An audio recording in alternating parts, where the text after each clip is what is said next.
So, good morning, all of you. So, we are in the third day of our GAN course uh, on microfabrication technique and device integration principles, processes, and application. So, this is tutorial number 3. So, I'll be talking about application of operation research in manufacturing industries. So, my outline will be first we'll know what do you mean by operations, then what is research, then combining both of them, what is operations research, then what for it is required for manufacturing industry.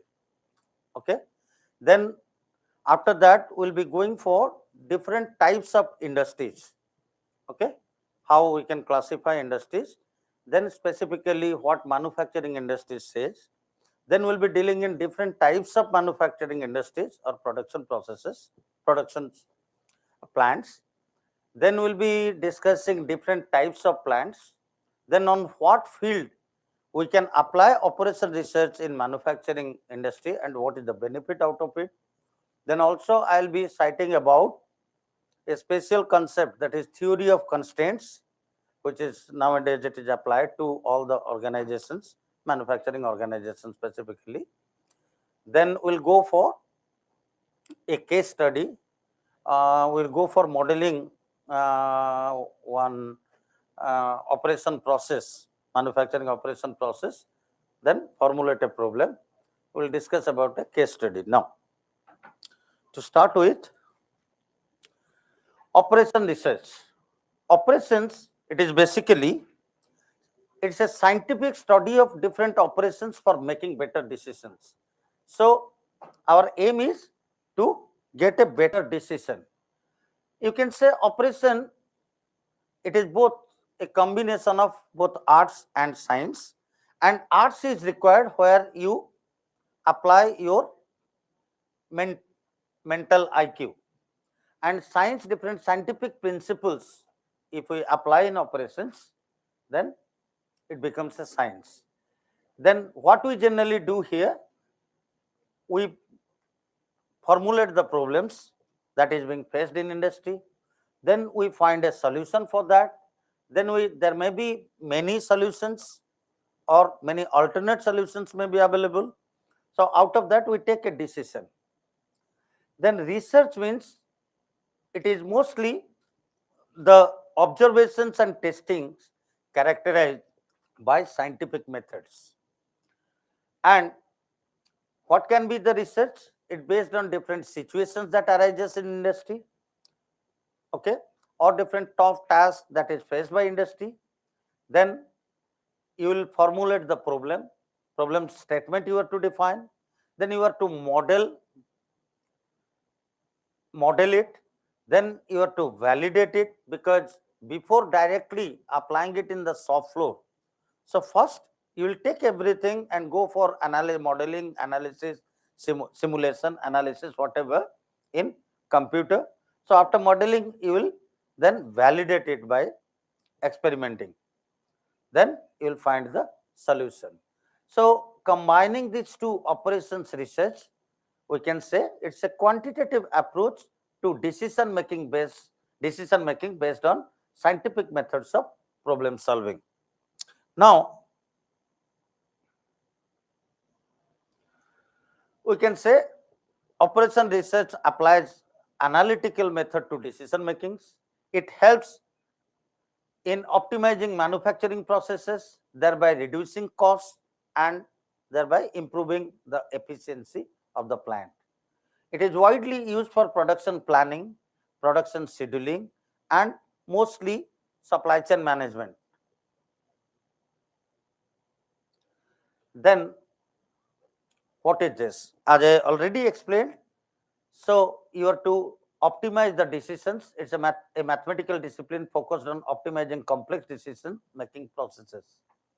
Then you have to go for modeling and algorithm by utilizing modeling, simulation, and advanced algorithm to identify the best or near best solution to intricate problems.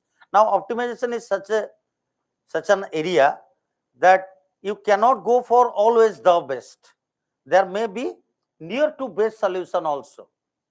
Okay, and maybe we may try by some other method, or somebody else may try to improvise this. So we cannot say this is the best method always. Okay, like in your +2 career, you might have solved that maximization, minimization by gradient method or derivative method. So there you get a pinpoint optimization, optimum value. But always it doesn't happen in industry, because the problem formulation and all the functions you cannot get the derivative and equate it to zero, then find a critical point or critical solution. So always you can't do that. Okay, there are implicit functions also where it is difficult. So we go for some iterative methods also. So either you may find the best or nearby solution to integrate the problem. Then industry vitality. Now look, this operation research first during World War II for moving their military logistics, because World War II, in the whole world, the war was going on here, and in a more sophisticated manner. What happened? Those for transporting military logistics in a time bound manner and moving also military personnel. So first this operation research is being applied. Now this is more applied to manufacturing industries mostly, and also to service industry you may apply it. Like you might have heard of transport traveling salesman problem. Traveling salesman problem means those who are in marketing personnel. Suppose you can say medical representative. Suppose in a particular district or particular or 2 to 3 districts a particular person is handling, and he needs to go to different doctors, and for a monthly planner, by which way or who are the doctors, in what way, what fashion he can travel to them, so that he can optimize, I mean, in less time and covering less distance, he can touch upon all the doctors or maximum doctors. So it's a very difficult task if the number of doctors, their locations, and you have got limited time. So for all these planner, traveling salesman problem is very popular. Again, though it's not a manufacturing industry, it's a servicing industry. So there also you can apply this operation research, and then most widely applied in manufacturing industry. Now, basically, industry, there are two types of industry. One is service industry, other is manufacturing industry. Let us say engineering institutions, universities. Can you consider them as university industry? Yes or no? No. Huh? No. Oh yes, yes. Okay. Look, even our institute, it's an industry. Though it is not manufacturing anything, you can say it's set of service industries. Industry means basically you have got some input, you will be getting some output, and in between some processing occurs. Okay, so we get mostly input as 10+2 students, and we do some processing, and the final product becomes graduate engineers. Or we take graduate engineers as input, then some processing is done here. So finally they got a PG, they become a PG student. Okay, so where input having some processes into it, get some output, these are called industry. Now, if you produce raw material, some raw materials are required, and you use these 5 M's. What are these M's? Man, machine, material, money, and method. So you incorporate all these into raw materials, then you will get the final finished product. Then only it will be manufacturing industry. Service industries, mostly your best example is your health industry. So a person who is ill, he comes as an input. Then you always, this is not employed there. Some processing is done, then he becomes well and he goes back. So mostly health, education, insurance, these are all, they come to banking, they come under service industry. Okay, And you will find in government sector, most corruptions are in the service industries, and mostly these are no profit, no loss industry. Okay, forget about banking. In education industry, we do not make any profit. For health industry, hospitals and all government hospitals, but we do not earn any money out of it. Okay, so anyway, but we'll be mostly focusing on manufacturing industry. Okay, now then what are the techniques? Look, it's a very vast topic. Operation research, you will, those those who are graduates or postgraduates out, sorry, postgraduates or PhD out here, they might have covered that transportation assignment problem in operation research is there in there. But BTech, they will be following this in their maybe final year or pre-final year. So it's very difficult to cover up the whole thing in 2 hours. I'll just be touching upon just to know where it can be applied. Now, the most favored one is your linear programming. Okay, linear programming means for optimizing anything, you require an objective function. What you need to optimize? Optimize means either you want to maximize or you want to minimize. That is your objective function. Then, if there is no constraint, like you are optimizing some function in a plus 2, so the method you are doing, so there no constraint was there. But if I add some constraints, suppose say my function, my objective function is a function of time, say, but I have got a limit of time. The time cannot be less than say 30 unit. That means I am putting one equality constraint, or it's a multivariable problem, say both time and volume. Then I may say, okay, time will be in between this minimum value lower bound to upper bound.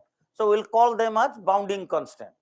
Or I can say, okay, I may have some relation, say 2 times time plus 3 times volume, whatever, the empirical value should be 50 or something.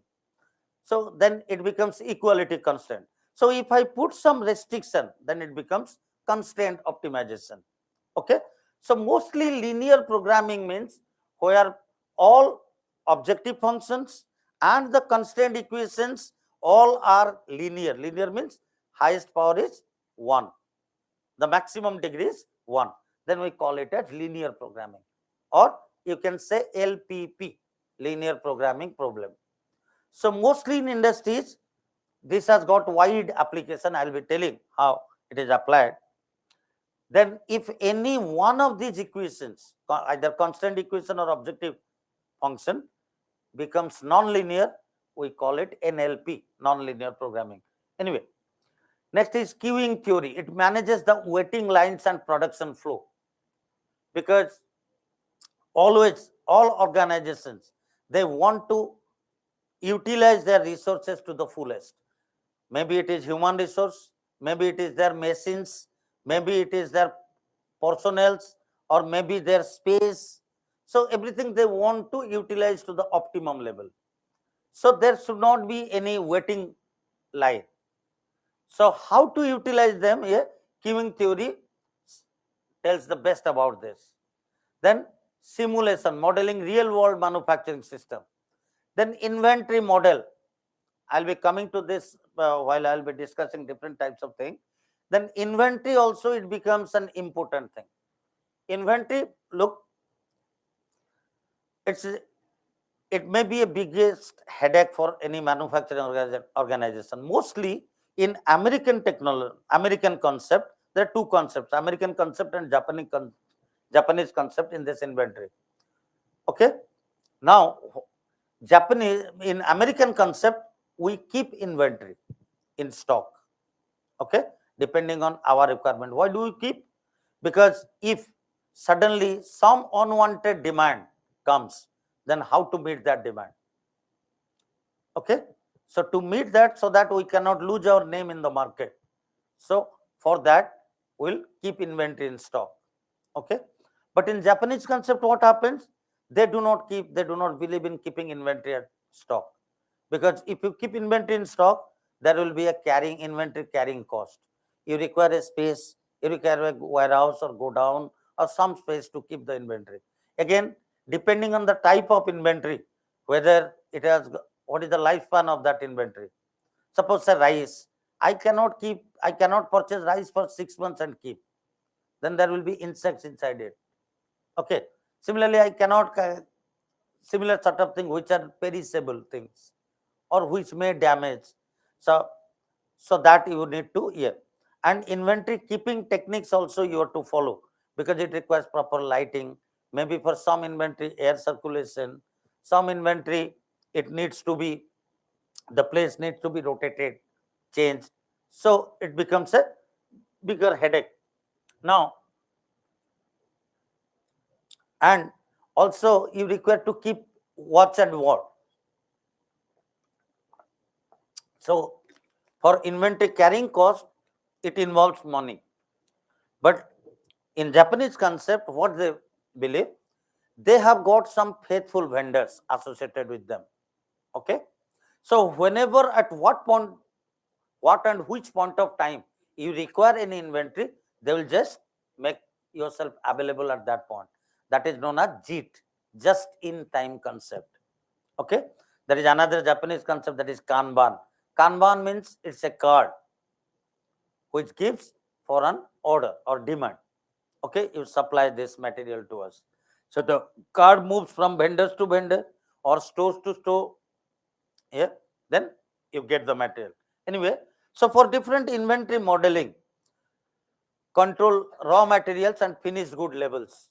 Similarly, you cannot produce things and keep it stacking, because you can make money only when you will sell your product. Okay, then only you will earn money. So it's not that you will produce and keep it in your godown. The networking model, so it optimizes logistics and distribution also. This is again, you think of Amazon, Flipkart, whatever online mode is there. So I ordered something.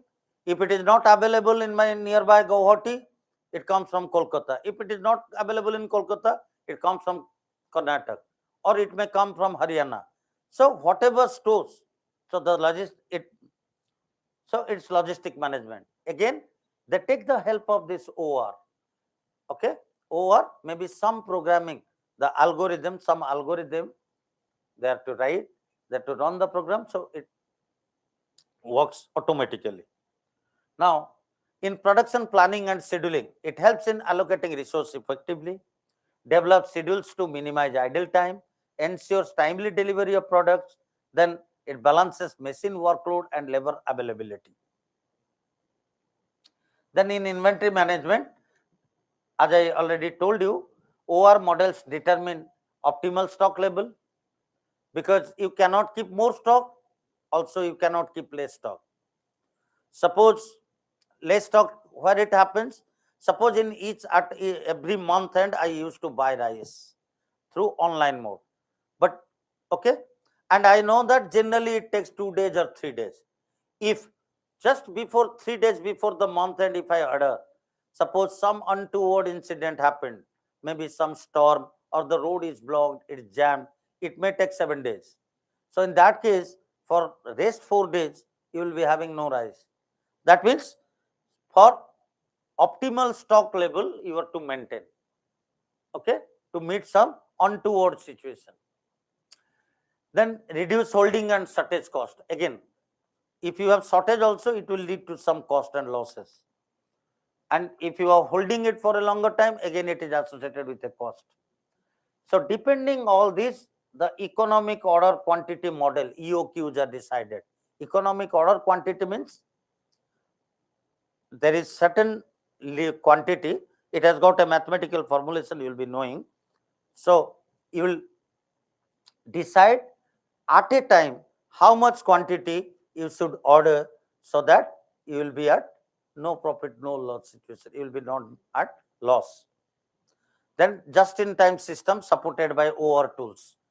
Again, in the just-in-time Japanese concept and American concept, what is the difference? In Japanese concept, just-in-time concept means I am the manufacturer. Say he is one of my faithful vendor, he is another vendor. So I deal with only these 2 to 3 vendors. Okay, so they will think for me, I'll also think for them. They will think for me means They know what are my limitations, what are my requirement here. So in time or on timely delivery, they will provide to me. Okay. And at the same time also, I should be very regular in paying back the money, their money. Okay. So maybe they charge some little more extra cost than usual, but due to our faithfulness, so working is easy. But in inventory stock, what generally you do? You go for quotations, tenders, then whoever quotes the lowest price, that you buy. So every time you need to spend some money for ordering, that is known as ordering cost. Okay. So maybe this time he got the lowest price, I'll buy from him. Next time he got the lowest price, I'll buy from him. Okay. So Japanese concept is a family concept, but in American concept, it is hiring and firing concept. If I require, I'll hire. If I don't require, I'll fire. Okay. Now, again, quality control and reliability also. Now, today to sustain in market, so this is the first criteria you have to meet, quality. In earlier days, what we used to do, first we go for producing the product. At the end, if we see, okay, this is not up to the mark, we used to reject the whole thing. But the concept has changed. To minimize the scrap, to minimize the loss, at each point of time, during the production, before production, after production, at each interval, we go for quality and inspection at each point of time, so that the scraps or number of rejects are minimum, they're reduced. Okay. So to check quality and reliability. So statistical quality control, SQC techniques, reliability engineering for machines, then preventive maintenance planning, then it enhances product quality and customer satisfaction. Then supply chain and logistic optimization, operation research methods optimize transportation routes, minimize supply chain cost, improve distribution efficiency, then demand forecasting and resource allocation. Again, forecasting is also necessary, because unless until you have a vision, your prediction is correct, so you cannot go for manufacturing. So you take, maybe you will be taking prehistoric data, all past data. So from that you will go for forecasting the things, and accordingly you will manufacture. And after forecast means it occurs beforehand. Suppose I have forecasted 500 unit, so 500 unit I produced, but the sale is, the demand for that period is say 480. That means 20 will be remaining. Maybe next time, or it may be 520, 20 may be extra. So I'll calculate the forecasting error, then analyze and rectify my forecasting method. Case studies in automotive industry, optimized assembly line scheduling. Assembly line balancing is also important. In electronics, improved demand forecasting. All fast moving consumer goods. Fast moving consumer goods, your soap, oil, then any food item you can say, which are fast moving. I mean, on day to day basis, you do not require it occasionally. On day to day basis, it is required. So reduced inventory cost with OR models. Then in aerospace, simulation for reliability and maintenance. Now look, operation, due to operation research also, you might have checked one flight trader. Flight trader, you can see the position of the flight at a particular point of time in any region in the world. Okay. You see how dense it is. I mean, how this is managed, at what height an aeroplane should fly, at what altitude, at what speed, and at what position. So this is a very difficult modeling. So by operation research also, their movement is possible. Or the ticket booking, again they apply operation research for that, because for their operational procedure, say Kolkata to Silchar flight is coming. So for one operation minimum, how much they want. So initially what they do, the number of seats with higher prices, they block it. And they see what is the demand, what is the heat per day or for a particular period, per hour. Okay. And depending on that, the price fluctuates. So after all these are over, then they see what is the demand again.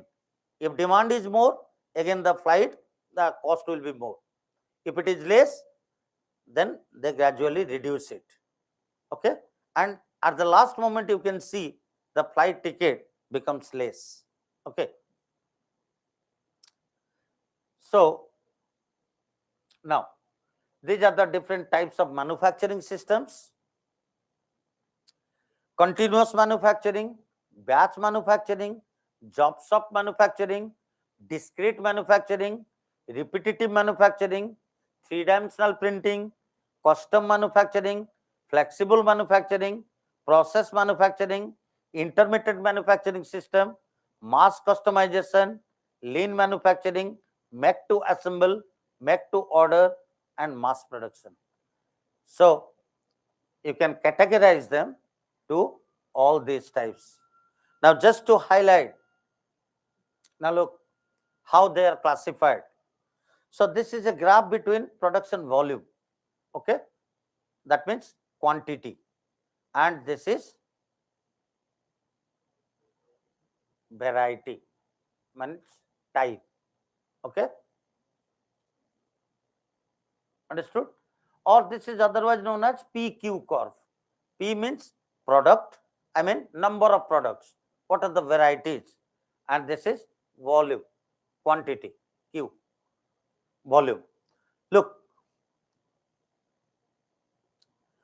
continuous production, mass production, batch production, job shop production. Job shop production means it is versatile in nature. Okay, suppose I have one lathe machine. Okay, that means I can do variety of work. What is variety of work? If somebody comes, okay, I want this bore, dia should be increased. Okay, I'll do. I want this diameter should be chopped up, reduced. I can do that. Or this threading is done. I can do that. So you can get variety of design, variety of products. That is job shop or say carpenter shop. If I want this teapot, okay, I'll give the design, he can produce. If I want this sofa set, if I want this bench, if I want this chair, if I want this table, so you give him the design, he will give. So that is job shop production means variety is more, but quantity is less. Okay. But for mass production, you have variety is less, quantity is more. So how to decide? So for low variety or low type and quantity is more, you go for continuous production. The next, mass production. Then go for batches, batch production. In each batch, you go for one quantity. Okay. Then job shop production where more variety is there, but quantity is less. Now, continuous manufacturing, that is your mass manufacturing. Anyway, for mass manufacturing, there is no storehouse or raw material needed. Continuously it comes and things are produced and it goes out immediately. Okay. Like you can say,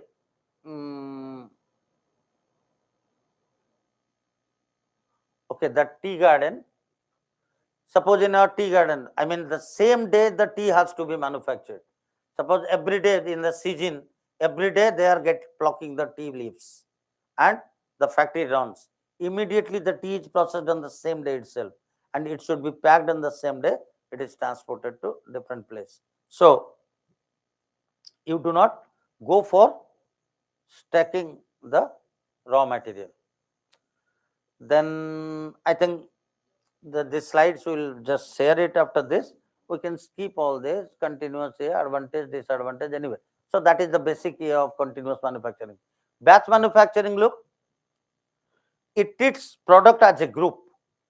An industrial production system in which mass produced items are built in batches with fixed changes to each batch. You can see in any medicine a batch number is given. Okay. Or suppose you can take our water bottling plant. Okay. They at a time they cannot produce for 500 liter, 200 milliliter bottle, 1 liter bottle here. So maybe this time they go for a batch of 500 ml bottle. Next they will put 1 liter bottle, then 2 liter bottle. Like this, they go for batches. Every finished product from one batch should be identical. Obviously, in one batch it should be identical. After one batch production, manufacturing equipment and tools are then cleaned and prepared for the next batch. Each product group undergoes a series of steps to result in the end product. It occurs within a certain time frame and guarantees specified quality changes. Then it allows for various product changes such as style, color, size, ensure that each batch identical, like your t-shirt manufacturing company. First, they'll stitch all XL size, then L size, then M size, then S size. So it may go for batches and product is similar in nature. This is possible when products are similar in nature. So we can change a batch size and customize a stage to add a design feature. Again, batch size may be different because most of the people they lie in M or L size. So XL or triple XL size or double XL size, these are very few in nature. And S also few in nature. So example, molds, material coating, computer softwares, newspapers. Like computers are produced, then you need to install the software.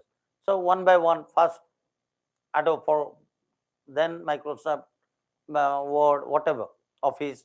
So all this you will go in phases. Newspapers, magazines, machines, cosmetics, food production, chemical tools, equipment. So all this they come under this batch production. Advantage: it allows for greater quality control. It increases equipment and machine efficiency, reduces waste by producing the precise number of goods ordered. Then it helps lower cost by running machines only when needed rather than continuously. Jobs of manufacturing, as I explained. So this method of fulfilling custom or specialized order, the production of goods that require unique processing. So they produce mostly customized product. Most common in industries where production require personalization, such as metal fabrication shop, custom furniture, printing. So due to complex production tasks involved, it typically relies more heavily on skilled labor. So obviously one has to be skilled. Okay, he must be expert in preparing table, chair, sofa set, teapot. So I mean, he doesn't apprehend what type of orders will come. Okay, I may go for, okay, I want for my kid, this is the size of the table, this should be length, this should be breadth, this should be the leg space, this should be the drawer height, all this. So it requires very skilled labor. And it has a longer lead time production because there is no such previously existing drawing or design, because as it is customized. So careful planning and scheduling are required. On the flip side, the ability to handle diverse and one-off items offer a significant advantage. Instead of working in an assembly line, different workers are assigned to separate workstations, separate workshops, and production areas.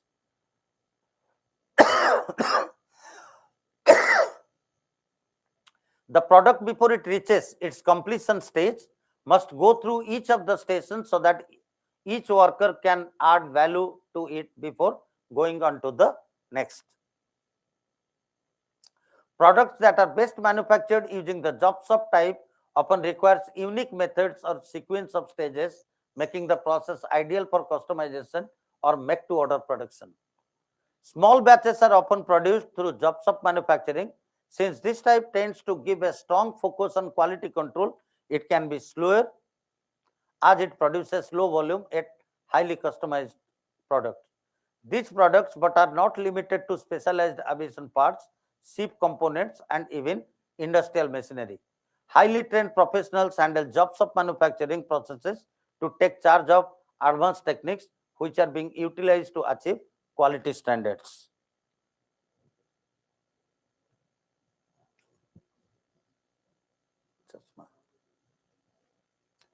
Now, discrete manufacturing.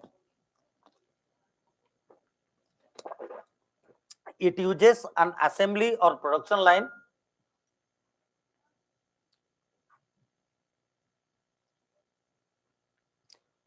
So it uses an assembly or production line though it is much more diverse than repetitive manufacturing and allows for more frequent changeover and variations. So you produce it in discrete manner. I mean, it is similar to your batch production, but here the frequency of changing is more. Okay, and it is diverse in nature. I mean, may not be similar type of product may not be manufactured. Like manufacture of clothing, toys. Okay, toy manufacturing, they may not produce similar type of toys, or medical devices are some examples that require this type, as they need to add or eliminate certain components or methods being applied to their current products to account for necessary innovations brought on by trend or demands. So now you are producing a particular type of toys. Maybe you need to change it, the design little bit, so that some new processes may be added, some new processes may be deleted from that. Similarly, clothing design also. So there you should be ready for any innovations. It is also closely tied to the concept of one piece flow, which is used in lean manufacturing process. It can be used to create various products. Automobiles and aircraft makers use discrete manufacturing process along with many companies who produce clothing, medical devices, toys, and smartphones. Again, smartphones. For different models also, there may exist different models also. Then repetitive manufacturing. So it's use of assembly and production lines to create identical or very similar products. This feature makes repetitive manufacturing ideal for producers committed to a set production rate. It is an industrial production system that mass produces goods similar in function and layout. Any differences in product design are minimal and do not require major changes in the manufacturing processes. It adheres to a strict master production schedule, MPS, to operate efficiently and meet a specific production rate while maintaining quality. Following a master schedule allows repetitive manufacturers to stay ahead of product demand as production occurs before customers submit orders. Types of production processes that results in standardized output of goods. Identical or highly similar products are manufactured in large quantities using an automatic chain of actions. Then repetitive manufacturing. A kitting process is often implemented to streamline these repeat productions. It aims to achieve high levels of efficiency while producing a large volume of consistently identical items. It is ideal if you have products with stable and predictive demand, and the cycle time from start to finish is typically short. This makes repetitive manufacturing a preferred method for mass production of goods. Electronics, automobiles, durable goods like large household appliances are three common types of products created via repetitive manufacturing, like your TV, fridge, refrigerators, all these.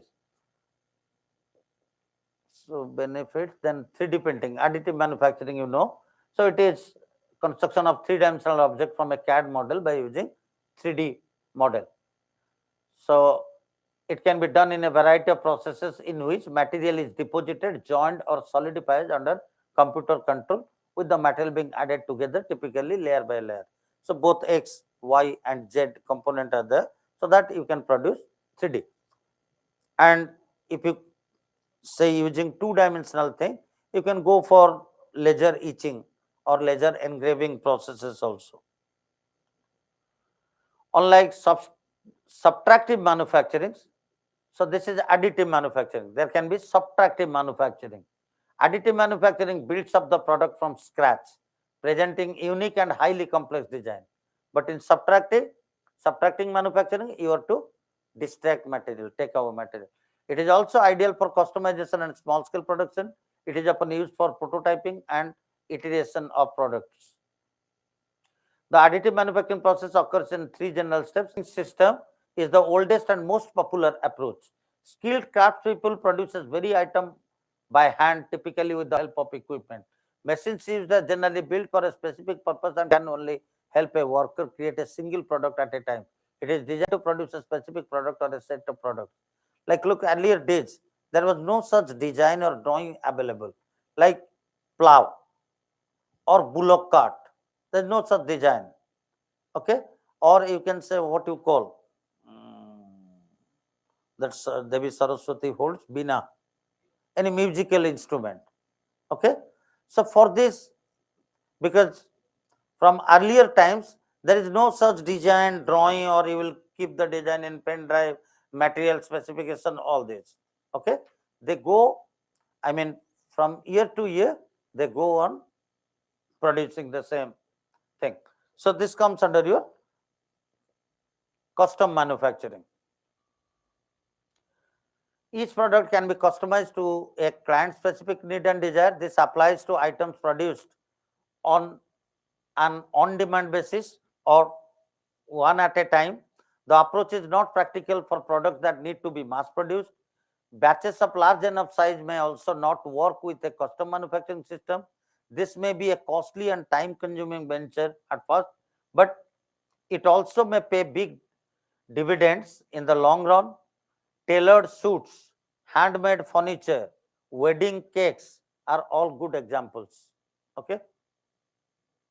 Now, examples of custom manufacturing include certain medical devices, architectural element, or military weapons. So they are customized.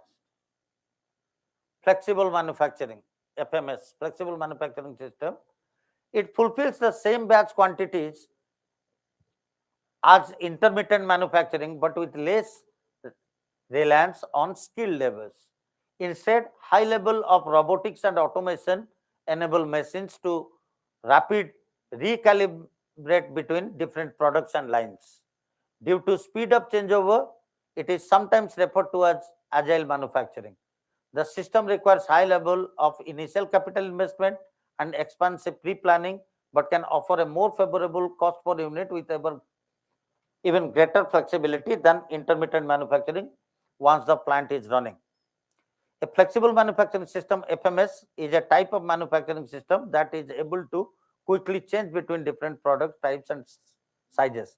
So here what happens, you can easily change the design, you can easily change the product, so that in within same workstation you are flexible to design, to change the design and adapt it. This type of system is characterized by its use of automated equipment and computer controlled robots. Like continuous manufacturing system, the initial cost of machines can be quite high, but these systems allow you to produce more goods with fewer labor requirements. They are also more adaptable to changing marketplace conditions. Process manufacturing. So in this method, goods are produced through a series of continuous or sequential process. Unlike discrete manufacturing where individual units are produced separately, process manufacturing creates products through chemical reactions, mixing, blending, and other transformational processes. Intermittent manufacturing. The company produces multiple identical items at the same time. The nature of the system means the products must be standardized and there is little or no allowance for customization. There is an effective alternative to continuous manufacturing for companies that are not willing to able to make as large a capital investment, but are usually most effective for low volume or limited production runs. It can also be thought of as a batch production, limited runs of similar products, usually fulfilling specific orders. So, although machinery is often utilized, intermittent manufacturers commonly rely on skilled workers able to switch between different products. Products are manufactured in batches based on customer orders, with the production line reconfigured after each batch to make the next set of products. It generally handles small volume of each product. So the best example is your clothing. It's a large scale example which often produces intermittently responding to demand of particular designs. Then mass customization. This is the most efficient type of manufacturing system as it uses assembly line to produce large quantities of products quickly and cheaply. However, mass production is not well suited for products that require customization or have a lot of variations. The convergence of digital decisions or manufacturing may allow customers to design highly complex customizations themselves that are automatically relayed to automated production lines capable of adapting with no change over time. So as customers increasingly expect personalization and the technology becomes more capable, mass customization is rapidly becoming the preferred method of production in many sectors. It allows companies to offer a wide range of product variation without sacrificing the efficiency and economies of scale associated with traditional mass production methods. It represents a shift towards more customer-centric manufacturing, where business aims to strike a balance between offering tailored products and preserving operational efficiency. By empowering customers with choices while maintaining economies of scale, mass customization enables business to meet diverse market demand and foster change customer loyalty. Lean manufacturing. So it's a long list. It is a manufacturing process that optimizes the production to minimize waste in terms of resources, time, and effort, and costs, improve lead times, and increase customer satisfaction. The concept originated from Japan in 1940s at Toyota car manufacturing facility. So it maximizes efficiency and increases overall quality. The use of pull system, there are two systems, pull system and push system. So it follows pull system, continuous improvement and waste elimination in the production processes that characterizes it. It often involves JIT inventory concept, that is just in time inventory concept, and continuously improve principles.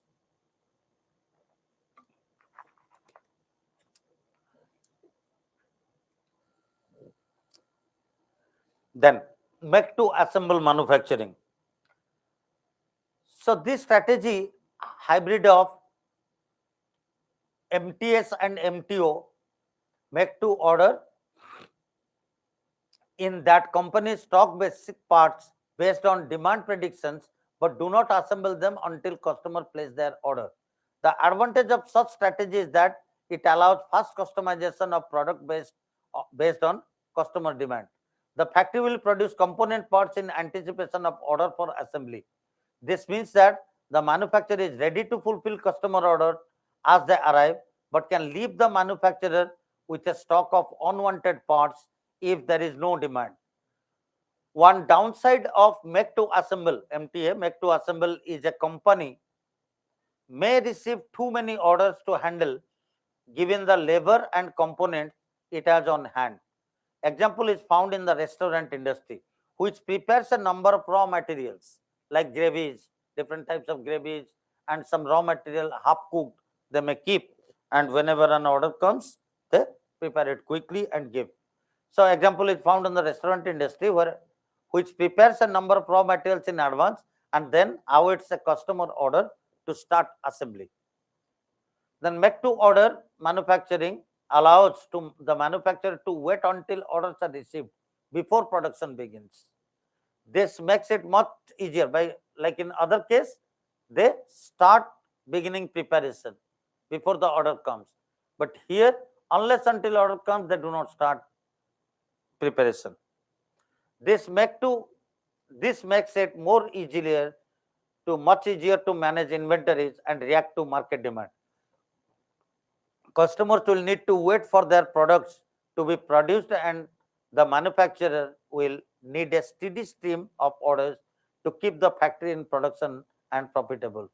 It entails working directly with the customer to understand their need and desired product specifications.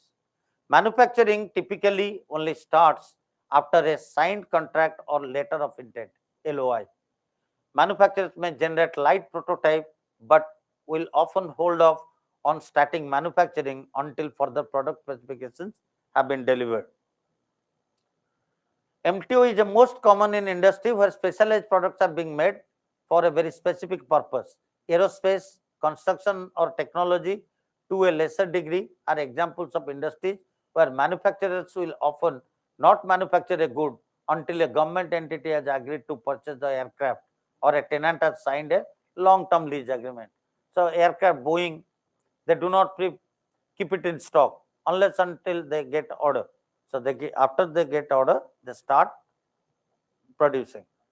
MTO manufacturer can often charge a minimum premium for their products as the goods may not be easily acquired in a marketplace. That is especially true, this is especially true for highly specialized goods. In addition, MTO manufacturers often only make a good if the sale is lined up. Therefore, they often never carry inventory. As a downside, MTO manufacturing often comes with uneven product demand that may result in slower periods or business. Mass production. So, manufacture of discrete parts or assemblies using a continuous process are called mass production. Mass production is where a large quantities of standardized products are produced at a high rate using assembly line and specialized machinery. So, the approach aims to achieve economies of scale and efficiency by streamlining production processes, reducing costs and meeting widespread consumer demands. The production system is justified by very large volume of production. The machines are arranged in a line of product layout.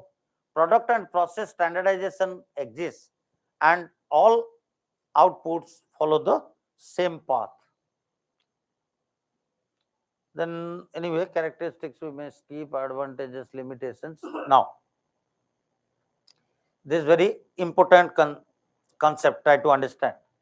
Theory of constraints, this is otherwise known as TOC. So this is proposed by the Eliyahu Moshe Goldratt.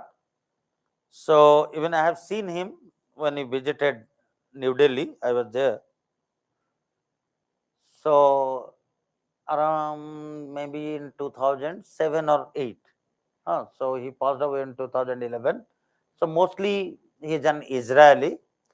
So basically he works in a company, manufacturing industry. So there he observed very minutely. He was there for a long time.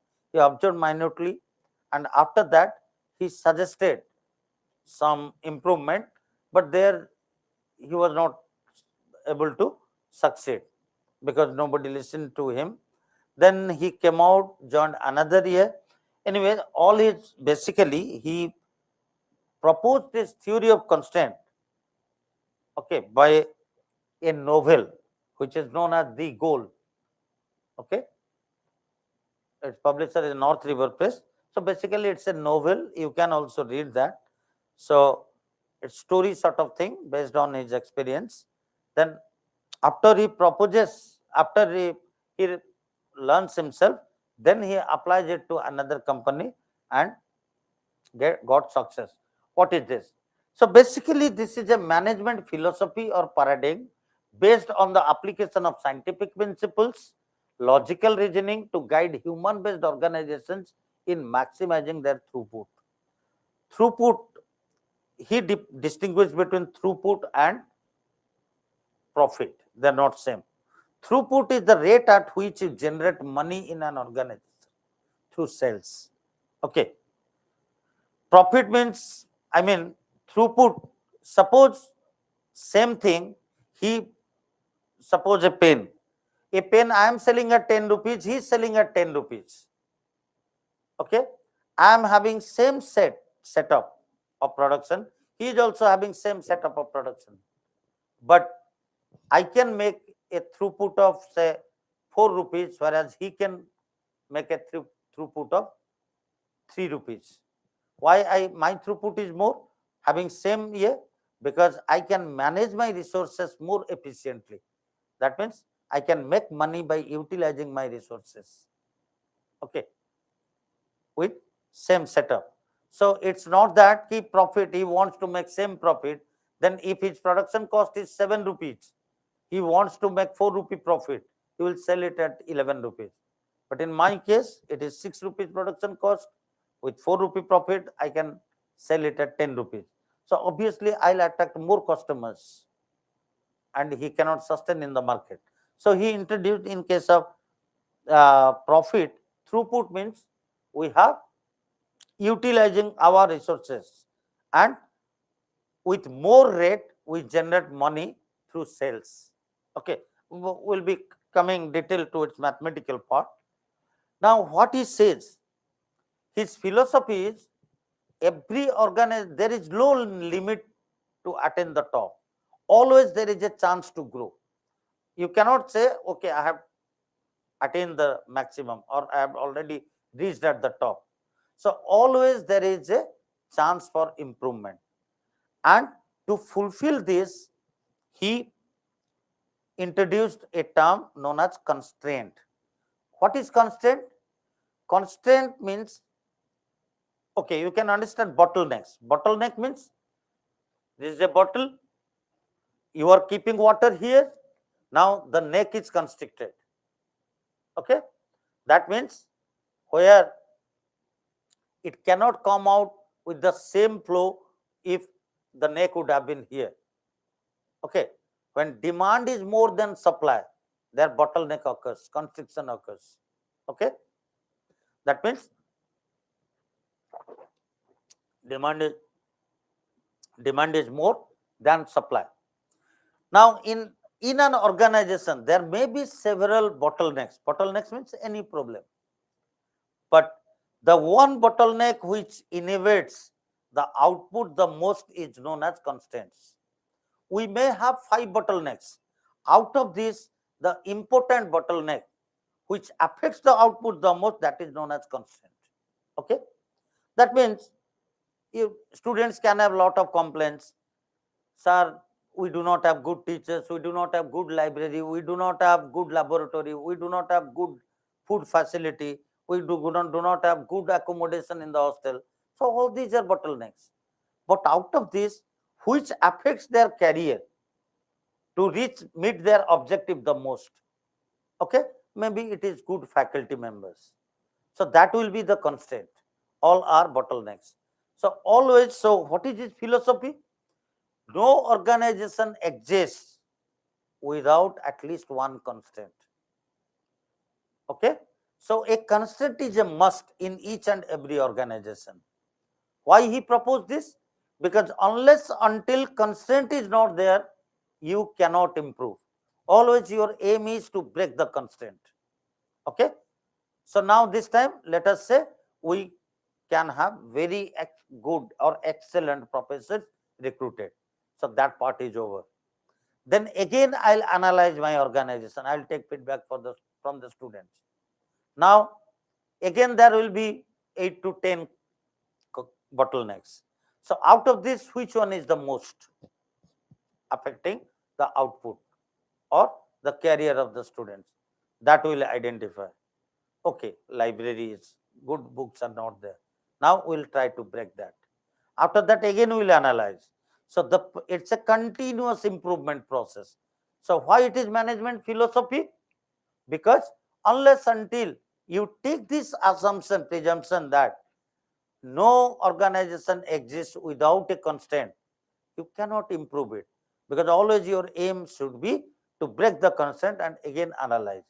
So every organization must be having at least one constraint, and its aim is to break the constraint so that it's a path for continuous improvement of the organization. Now, so everyone strives hard to achieve their goal. Now, mostly in human-based organization, TOC, a manufacturing philosophy or paradigm. So with some scientific principles and logical reasoning, they want to achieve, but it is limited by constraints of the system. Okay. Now, yes, as I told you, so all constraints are bottlenecks, but all bottlenecks are not constraints. Out of all bottlenecks, the bottleneck which affects the most, that will be the constraint. Now, it is developed by Eliyahu M. Goldratt. It's a systems management philosophy developed in 1980s. Boost process performance by looking at the entire process, identifying and reducing bottlenecks, often applied in conjunction with total quality management, TQM, just in time, then account based marketing, ABM. Now, Project managers have always analyzed individual components of a process. Maximizing components may not improve the process. In view of entire process and find the weakest link, capacity constraint resource. That means the constraint which occurs at which resources, that is machines, that is known as your capacity constraint resource. That means I have got 6 machines. For my product, all the 6 machines are required. But the load on which machine is the most, that is the constraint, because it is getting most load. Suppose I have got 5 machines. In a single 8-hour shift, one machine runs for 6 hours, another machine for 5 hours, another machine for 3 hours, another machine is 2 hours. So the one which is running for 6 hours, it is a very stressful condition. But we are not able to utilize the one which we are using for only 2 hours, because rest 6 hours it is becoming idle. So that is not the way we will optimize our resources.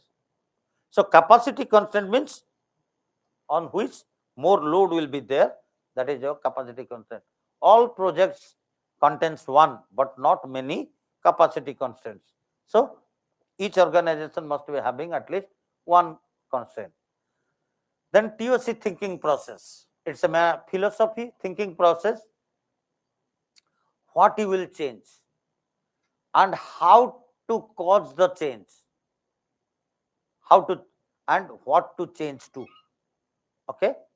Now, what I need to change, what I need to rectify, then how should how to rectify that.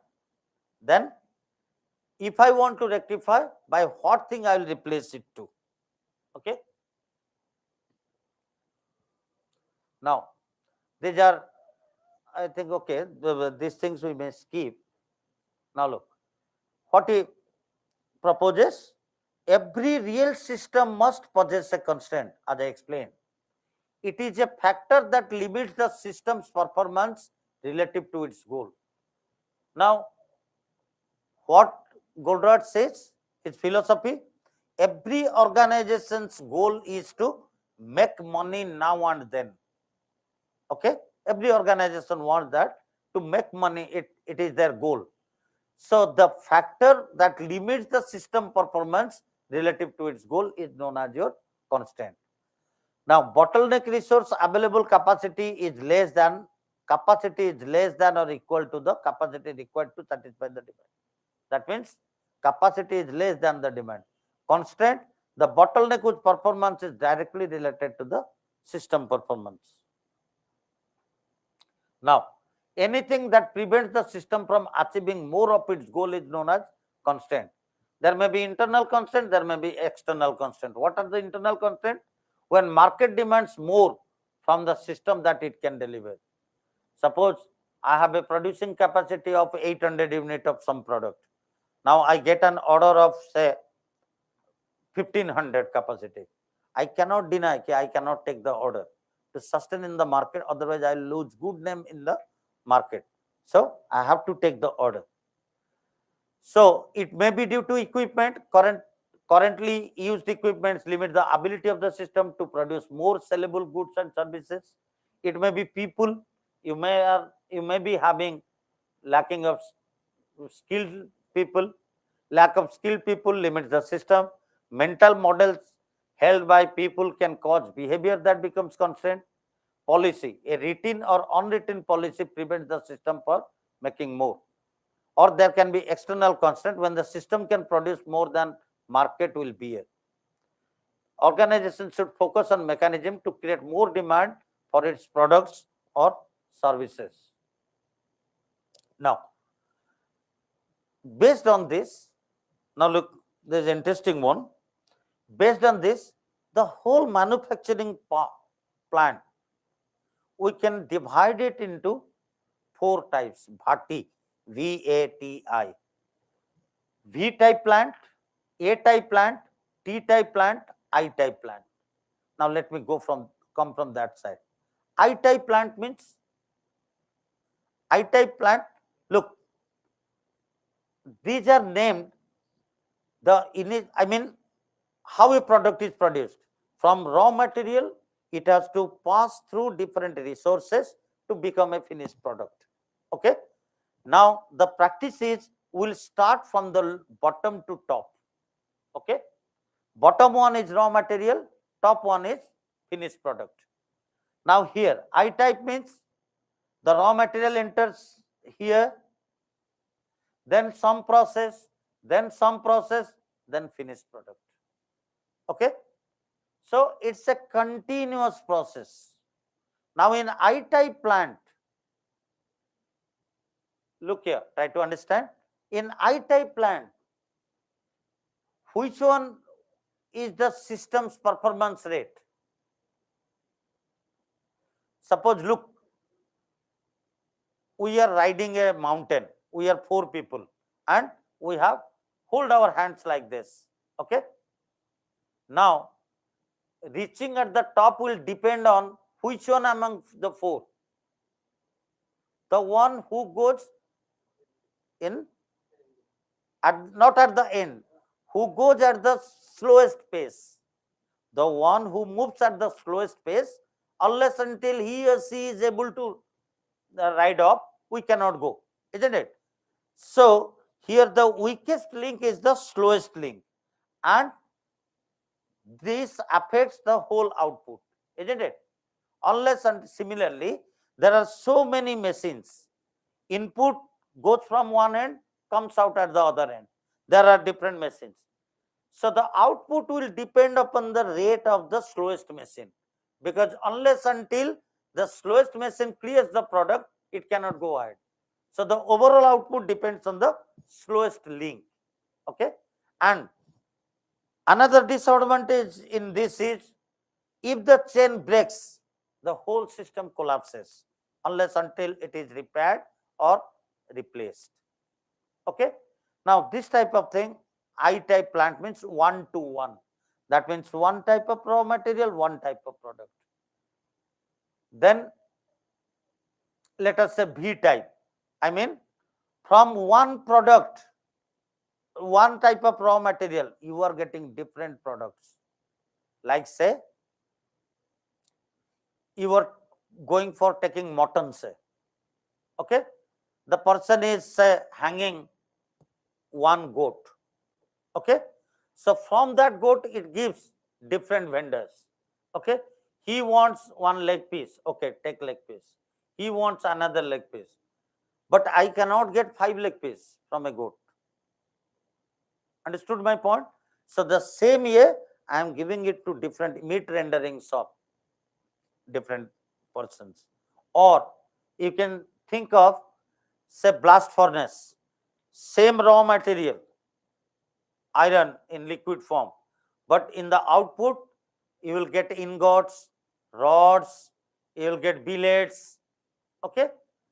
So, this raw material is meant for all these products. So, here what happens? The raw material meant for others is stolen or robbed by the other one, because I want leg piece, he also wants leg piece. If another fellow wants leg piece of a chicken, it has got 2 legs only. So, that means the thing that I want, it is being robbed by him. Okay. So, this is the robbery or stealing occurs. A-type plant, different types of raw materials, they give one type of product. Okay, this one type of raw material or many to many types raw material gives many products. So, this is known as one to many, this is many to one, this is many to many, this is one to one. Now, look, I-type of plant. Material flows in a straight sequence 1 to 1. Constant is the slowest operation. Brick manufacturing, bottling plant, bakery products. Okay, starting from flour to raw material to baked cake. So, it goes continuously one after another. A-type plant. A-type means A. I mean many to one. Flow of material is many to one in a plant where many sub-assemblies converge for a final assembly. Problem here in synchronizing the converging line so that each supplier the final assembly points at the time. Example, automobiles, like look here. Look, in automobile sector, what happens? The main chassis comes in the main stem. Maybe this end, the left side door, front door, and left side back door, they comes in a different assembly line. From this side, right side also, they come in different assembly line. This moves in the main channel. So when the chassis is here, at that time, from this end, the door comes and it gets fitted. This back side, left back side, it gets fitted. Similarly, this also fitted. Then it moves a little. Then left wheel, right wheel, they get fitted. Now, synchronization or balancing is important. When it moves, if I reach here, at that time, this line is not coming. I cannot wait. I have to go ahead because that has already reached. Understood my point? So here, main problem becomes synchronization. That is in synchronizing the converging lines so that each supplies the final assembly point at the right time. So that one after other, because all are robots are used. You might have seen so many videos, or if you have really seen any Maruti Udyog you go or Mahindra plant, okay, it comes out regularly in a main assembly line. It moves, the chassis moves, and from the side assembly line balance, it is known as your assembly line balancing, and with synchronization they reach. Then V-type plant, flow of material is one to many, such as a plant that takes one raw material and can make many final products. Rubbing, as I was telling, rubbing where one operation A immediately after a diverging point steals material meant for the other operation. Okay, same water, I am bottling it, say 500 ml, 1 liter, 200 ml, 20 liter, 2 liter, whatever.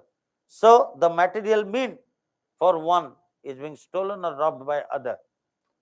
Okay, once the material is processed by A, it cannot come back and be run through B without significant rework, like meat rendering plant, steel manufacturer, milk product. Same milk, we are going for cheese, we are going for curd, we are going for ice cream, same milk. Okay, so different products. Tea plant, general flow of an eye plant. It is almost general to our eye plant, but here it is many to many, or has multiple lines, when which then splits into many assemblies, many to many. Problem is both synchronization problem of a plant. Okay, so it faces the synchronization of a plant, and parts are not available for an assembly, and the robbing problem of B plant also. One assembly steals part that could have been used in another. Okay, because same material, different products, so robbing will occur, and synchronization also occurs like A plant.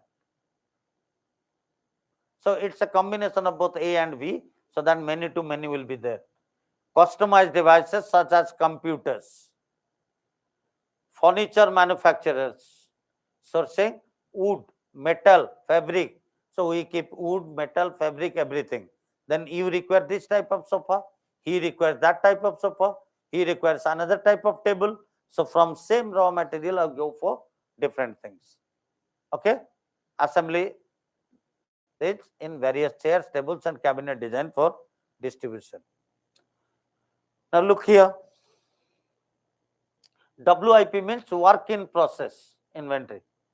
Now this one produces say 20 pieces in a minute. This one produces 16 pieces.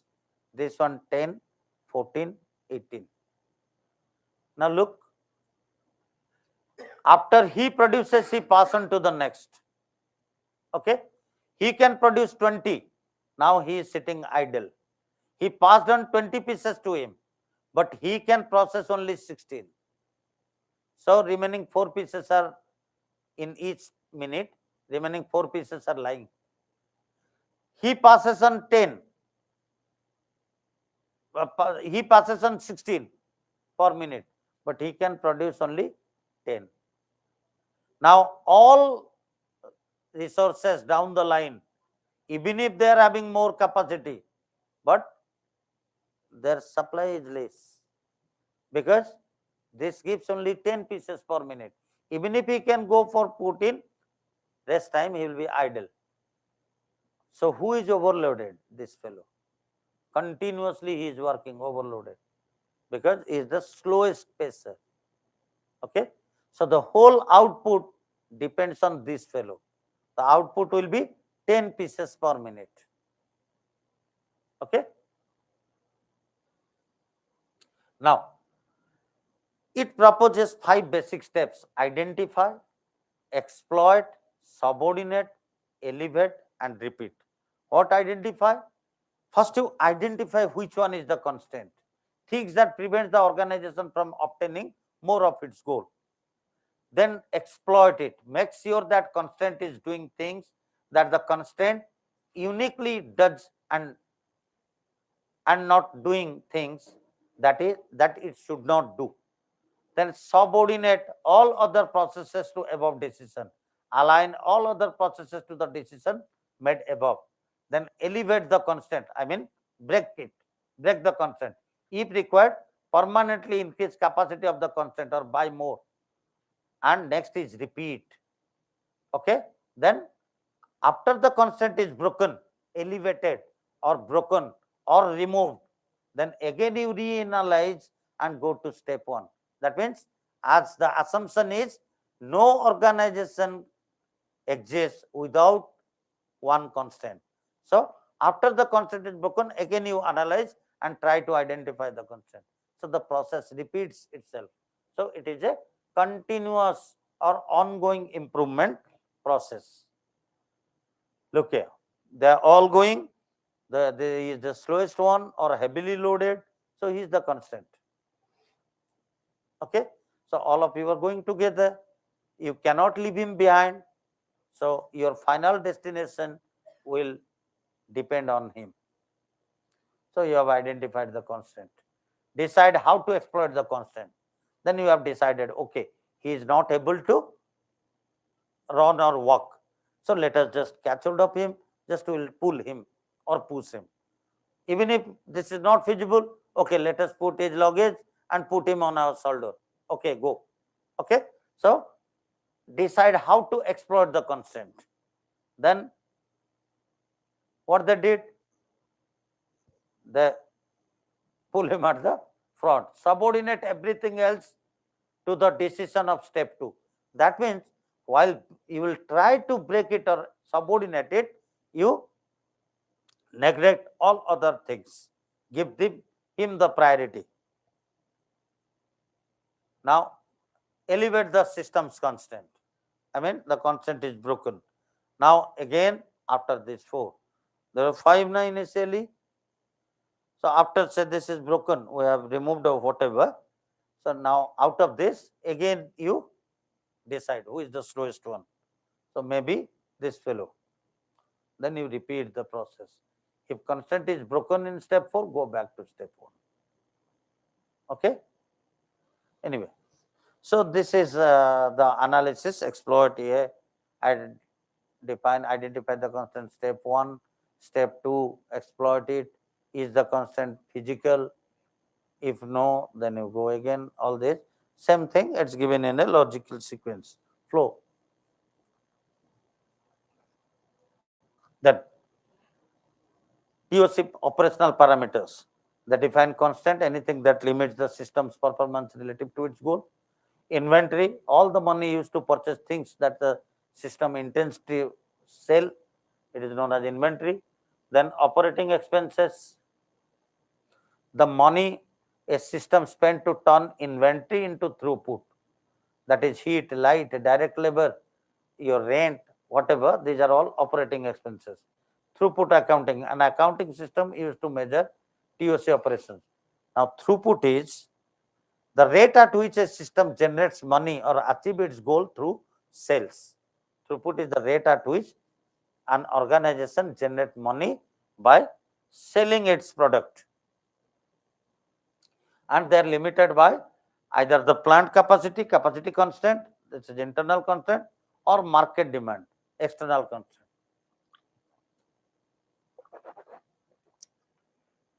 Now, these are all operational parameters, operational definitions. You can define throughput, that is sale, okay, sale minus total variable cost by time, that is your throughput. Inventory is money invested by the system to purchase things it intended to sell. Operating expenses, money spent on the system in turning inventory to throughput. Throughput minus operating expenses is net profit. ROI, return on investment, net profit by average operating assets. Cash flow, it reflects all the sources and uses of cash in the company for a financial period. Now look how beautifully it is arranged, all the terms. Cost of goods sold, selling price, administrative expenses, all these are operating expenses. If you subtract sale, this is non-operating income. If you divide non-operating income divided sale, it gives margin. You multiply margin with turnover, you get return on investment. Then cash, accounts recoverable, inventories, their current assets. Plant equipment and other assets, non-current assets. Both sum of these two, current and non-current, operating assets. So sale divided by operating asset, turnover. So this is your ROI, return on investment. Okay. Now, we'll take a break of 2 minutes, then we'll go to other area.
Hello. Hello. Is it working? Working. Okay. So let's start then. Now next we'll have a case study, not case study. Here directly we'll be applying operation research to a real life problem. So a modeling is done, which is outsourcing model. Now, under what circumstances we'll go for outsourcing? When demand exceeds more than the capacity of a manufacturing plant, then generally we go for outsourcing this. Outsourcing means getting things from an outside contractor or a vendor is known as outsourcing. Now, what can be outsourced? Suppose I am producing some goods, my capacity is say 1000 unit in a month, and in a particular month it exceeds more than expected, say 1500 pieces I got an order. So I cannot deny accepting the order. Then I'll lose in the market. I'll earn bad name in the market. So what I can do, I'll try to optimize my existing resources. Whatever the best I can get out of this. For rest, either I may outsource some operations. Let us say one operation is welding. Suppose I have got constraint out there, my welding machine capacity is not able to produce 1500 things. So in that case, some of the welding operations I get from outside contractor, it may happen.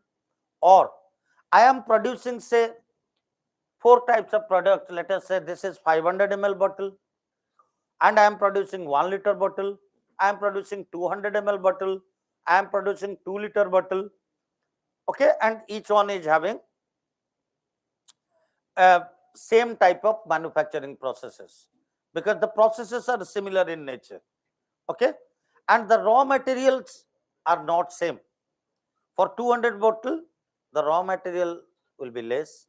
For 2 liter, the raw material will be obviously comparatively more, and the raw material price is different. Now the selling price of everything is different. Now the profit margin of everything is different, all the products. And I have a combination of, depending on my resources. Suppose I want to go for manufacturing only this type of bottle for the whole month, then this may be 1000 pieces. But if I go for producing 200 ml bottle, maybe I may produce 1200.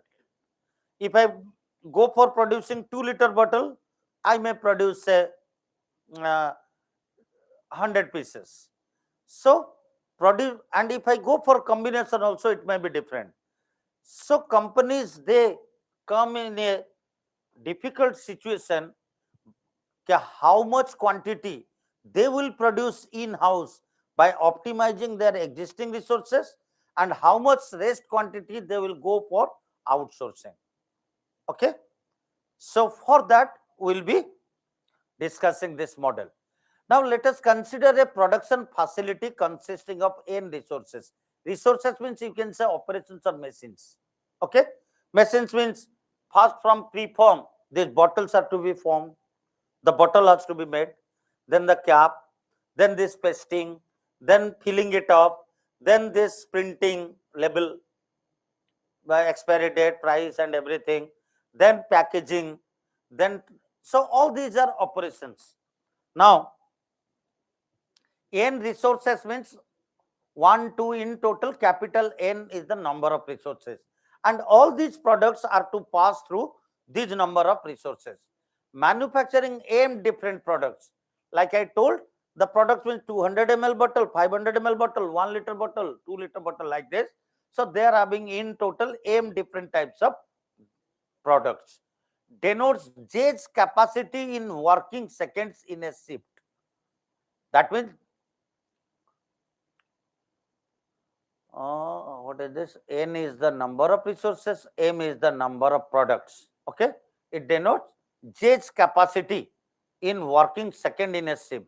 That means for producing a particular type of product in particular machine. What I can say? Suppose this is a machine.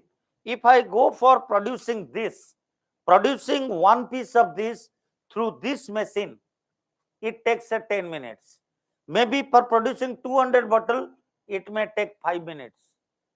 For producing 2-liter bottle, it may take 20 minutes. So that means for a particular product, for a particular resource, the time working second is different. Now Aij, it is the number of seconds required by resource J to process product I. Okay, out of all these resources, Aij means that is how much time or how much second required by J resource to process one piece of I product. Okay. Now, RM is the raw material price for I product. MP is the market price, that is your selling price, you can say, producer's price. DQ is the demand quantity for I product. So in total, I am having how many products? Total M type of products. So I varies from 1 to M. So DQI, the market demand quantity for product I, due to its capacity constraint, the company can only manufacture XI unit of product I. That means XI is less than DQI. That means company can produce 100 unit of 200 ml bottle. Okay, 100 unit of 200 unit bottle. So 200 unit is that bottle, 200 ml bottle is characterized by X1 or X2 or X3, whatever, and the demand quantity is 200. So this is the variable, Xi is the variable which must be less than DQI, because you cannot produce more extra, what you will do? So this is a capacity constraint, I mean demand constraint. Okay, you have to produce something less than or equal to this quantity. Now, it is a company policy to supply all the market demand in order to prevent other major competitors from penetrating into the market. So, company's policy is you always accept the order. You cannot deny, otherwise others will penetrate into the market. And at the same time maintains the company's reputation for due date performance. You must meet the deadline of the supply date to earn good name. Otherwise, you will be out of the market. The company therefore commissions outside contractors to fill the gap between, so it bridges the gap between the quantities that it produces and the market demand. So if any extra quantity you got, so there are outside contractors to bridge the gap between the two. Now contractors purchase their own raw material and delivers product I at price CPI. So what is CPI? That is contractor's price for product I. That means maybe if I produce this, for me it is 7 rupees. I can sell it at 10 rupees. But if I get it from outside contractor, for me the contractor price for this will be 8 rupees. Okay, if I produce, I do not have that capacity, but if I would have produced this in my factory, it costs me 7 rupees. But contractor price for this is say 8 rupees. So it is better if I would have produced it at 7 rupees and sold at 10 rupees. Okay, I do not have capacity. I may get it at 8 rupees, sell it at 10 rupees. So this is CPI is the contractor price for product I. The company's additional expenses such as labor, energy, financing are treated as operating expenses. So operating expenses is fixed. It does not depend on quantity. Like electricity bill, house rent, whatever, all these are operating expenses. So this is a lump sum amount, fixed. Management aims to maximize its throughput from manufacturing and from outsourcing product. So by this model, we will be able to decide how much quantity we will make in-house, how much quantity of what product will get from outside contractor. Now, the throughput from manufacturing, if I produce 1 unit of product type I, what is my throughput? It is selling price minus raw material price is throughput. How we define throughput? Throughput is selling price minus raw material price, because raw material price is same for me, same for contractor, same for anybody else, unless until he does something unusual. Suppose he has stolen some raw material here, or that not the ethical policy. So raw material price is same for everyone. Now the difference between selling price and raw material, there lies the game. Whatever remains, how you utilize that, that is the throughput. Okay. So if I can effectively manage that, I can make more profit. So the throughput, if I go for producing 1 unit, for 1 unit the throughput is selling price, market price minus raw material price. How much quantity of I am producing? Xi. Okay. Xi is the quantity of I that I am producing. That means from this I am producing X1, from, can you give that one? From this type I am producing X2. Similarly, from another type I am producing X3. So these are the things. So for this, MPI minus RMI, maybe MP1 minus RM1 into X1 is the quantity I will be producing. So total throughput of for this product is Xi into MPI RMI. Similarly, say this is product 2. So what is the throughput for this product? That is MP2 minus RM2. What is the quantity of this product? X2. So what is the throughput by manufacturing this in-house? That is X2 into RM2 minus X2 into MP2 minus RM2. Understood? Now, to satisfy market demand, the company orders a quantity of DQI. Now, how much order I got as tender process? DQI. But DQI I cannot produce. I can produce only XI. So this rest amount I have to outsource, DQI minus XI, from outside contractor, generating a throughput of, now what will be the throughput then? Selling price is this, then contractor price, because for me there is no raw material, because this quantity I am getting from outside contractor. So for one piece of contracted item of product I, what is the throughput? Market price minus contractor price. That is the difference in my selling price and the contractor price that I am buying from contractor for contracted unit. Accounting for, so for the total quantity of outsourced, how much you are outsourcing? DQI minus XI into this one, MPI minus CPI, product I unit. So if I consider a particular product, how much I am producing in-house? XI. How much I am getting outside? DQI minus XI. What is the throughput of this product that I am manufacturing inside? This one. What is the throughput of outsourced of this item? This one. So what is the total throughput of this product? This plus this. Okay. Look, XI into MPI minus RMI, DQI into XI minus this.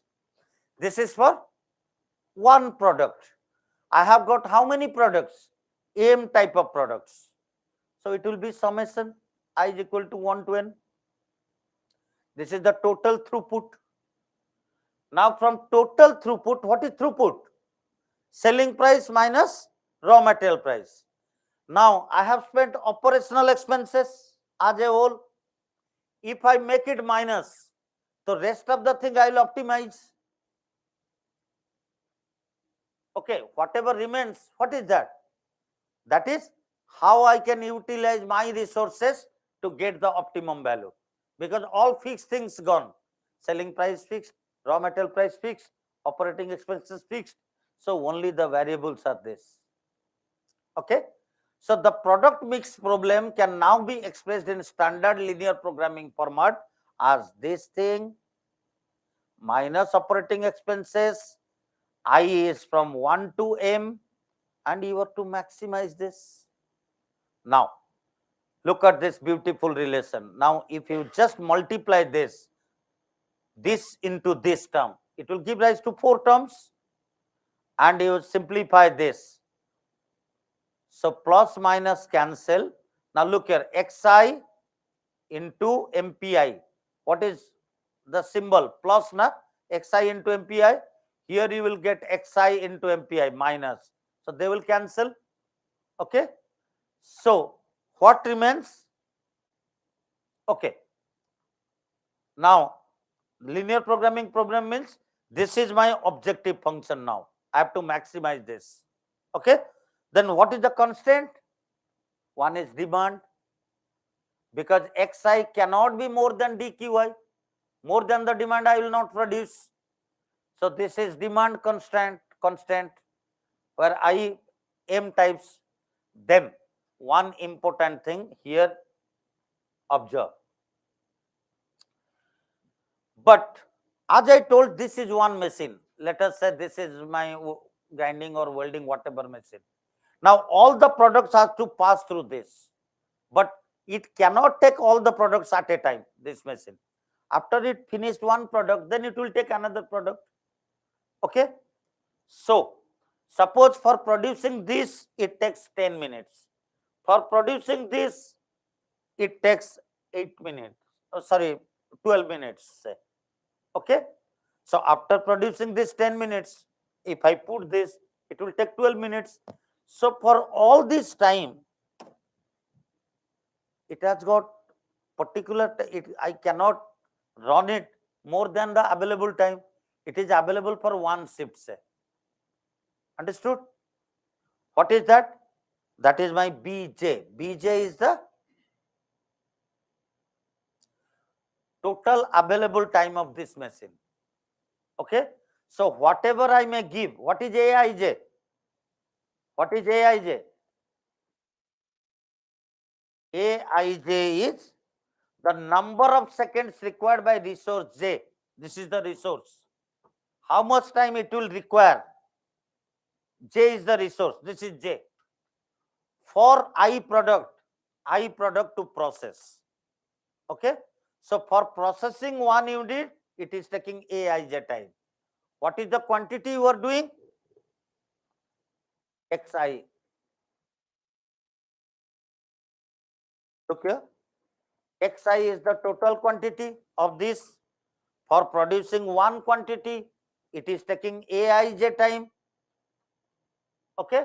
Similarly, for producing this, it is taking Aij time. J is fixed. This will be A2J, and X2 is the quantity. I'll add it up. Suppose there are how many products? M products. I'll add all this time of all machines. This must be total available time of this machine. Suppose a day is 24 hours. I cannot run it more than 24 hours in a day. So that means I have a resource constraint. Okay. Understood? Even if I run 24/7 my machine, there is certain limit. Beyond that I can't go. If the demand is more, where can I get? So this becomes a constant.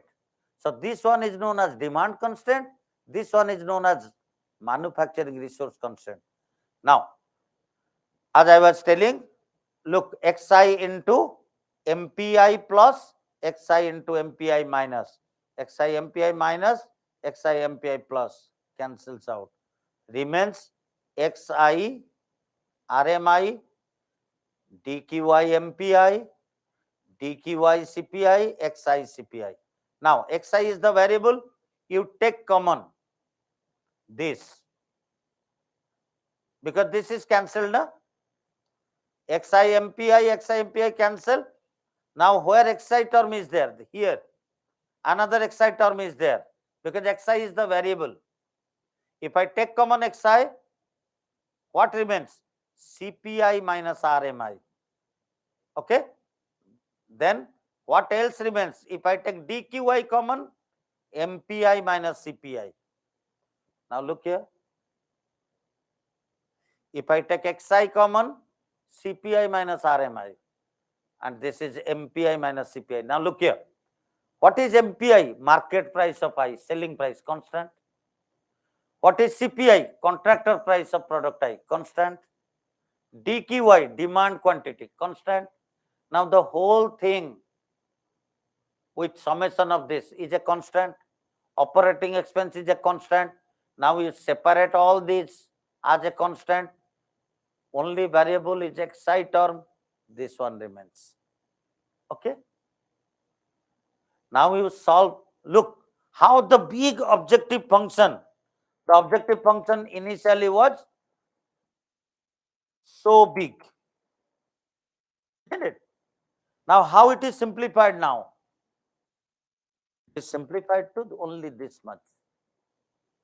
So whatever you will solve for x1, x2, x3, that will give the quantity that you will produce of this type, the quantity that you will produce for this type, it will give.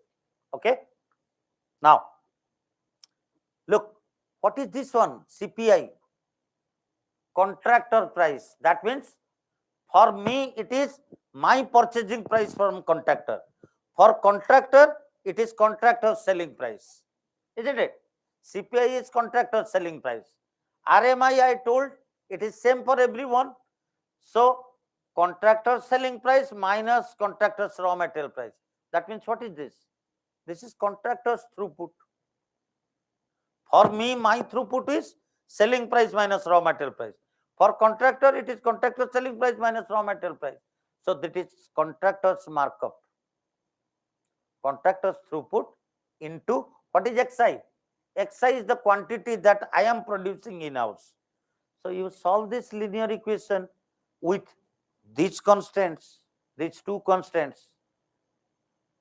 Whatever will be the value of different x, x1, x2, x3 like xm, these number of quantities you will produce in-house, rest from dqy, whatever after subtracting minus, that quantity you will get it from outside contractor. Understood my point? Okay. So this model helps any organization to decide under critical conditions where demand is more than their capacity to decide how much quantity of what type of product they should produce in-house and how much they are outsourcing. Now look, you take any car, say Maruti. Maruti is not producing the glass, front glass or window glass. Window glass may be Saint Gobind. Tire, Maruti is not producing. Either they are getting it from Seat or Apollo or Bridgestone or Yokohama, like this. They are not producing. Some of the product they may get it from other subcontractors. They are producing main is the engine one. Okay. Understood my point? Suppose tomorrow Maruti will know we will produce our glass components, or we will produce our bearing guns. Bearing means it may be Tata or NBC producing, or they will say, okay, we have got a lot of varieties here. Now it will be cheaper for us or convenient for us if we will produce our what is that, tires. Okay. So in that case, where it happens, because you cannot manufacture everything in-house. It will not be viable and feasible. So some of the things you need to outsource. So this will help you in that, in analyzing. Now look, this is how beautiful the relation becomes. Contractor's markup, I mean contractor's throughput. You can think throughput as profit into the quantity that I will be producing in-house. This product will give rise to a value which will give rise to the quantity that I will produce in-house. So the new simplified formulation of the linear programming problem ignores the constant expressions in the objective function. So in the objective function, what excess things were there, now it has become simplified to only this, subject to this. Okay. Now, suppose there are more number of varieties and more number of resources machines. It is not difficult. This becomes a simplex problem. Okay, in linear programming, simplex problem in operation research. It will be very big matrices. Okay, there are different methods of solving simplex problem. So you cannot solve it by pen and paper easily. So there are softwares available. Okay, like Lindo-Tora optimization software. It's very good for this LPP. Okay, so you take all the data. What are the data you require for each product? If you take the price of raw material, you take the look here. There is no selling price. It is silent about selling price of each product. Okay, this is vanished. Only you require, if you get it from outside party, what is the cost? What is the raw material cost? Then you can get it. Then what is the demand quantity? Okay, how much is the time for which the resource is available, and what is the processing time in each machine?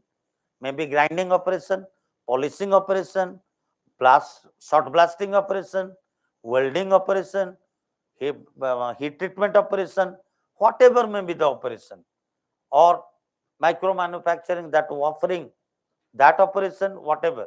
You take the operation time of different products, that data is required. Then you can easily decide and solve.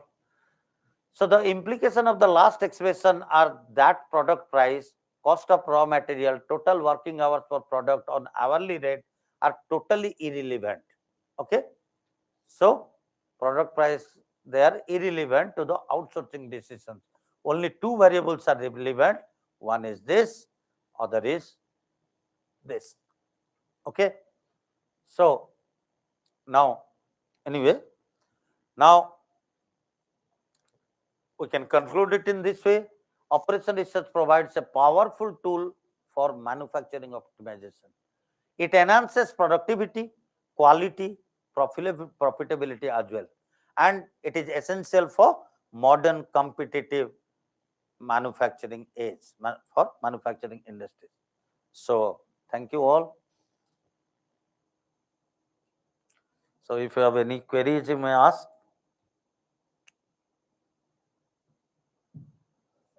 Thank you for the nice presentation. Welcome. Really informative. Yeah. I have one doubt. Yeah. Can you clarify me what is the difference between profit and throughput? Is it same? No. Profit, look, I am giving you an example. Profit is the manufacturing. How can I decide the profit? Profit is selling price minus manufacturing cost. This is profit. Okay. Throughput is selling price minus raw material. So where lies the difference? Like if it is profit, for you, the manufacturing cost of this product may be 10 rupees. For me, it is 8 rupees. But the raw material price for this, for you, it will be 2 rupees. For me, it will be 2 rupees. Now, why for me the manufacturing cost is more? I can effectively utilize my human resource. You have 3 managers. I have 2 managers. Okay. You have unnecessarily taken 1 acre land. I have taken 0.75 acre land. Your house rent is more. Your production capacity is more. What production capacity more? Maybe less. Mine is more. I have got sophisticated machines. I have got 10 number of employees. You have 15 employees. But 10 number of employees, I can effectively manage them. You cannot manage. That's why your manufacturing cost increases. Okay. So your profit is selling price minus manufacturing price. And in manufacturing price, raw material price is included. So throughput is what? Selling price minus raw material, which is fixed for both of us.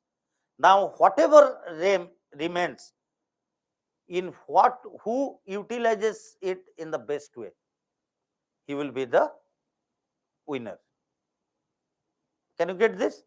So that is the difference between throughput and profit. Thank you. Okay. Any more question? Okay. So let's wind up this. So thank you for patient listening and very interactive session. Thank you.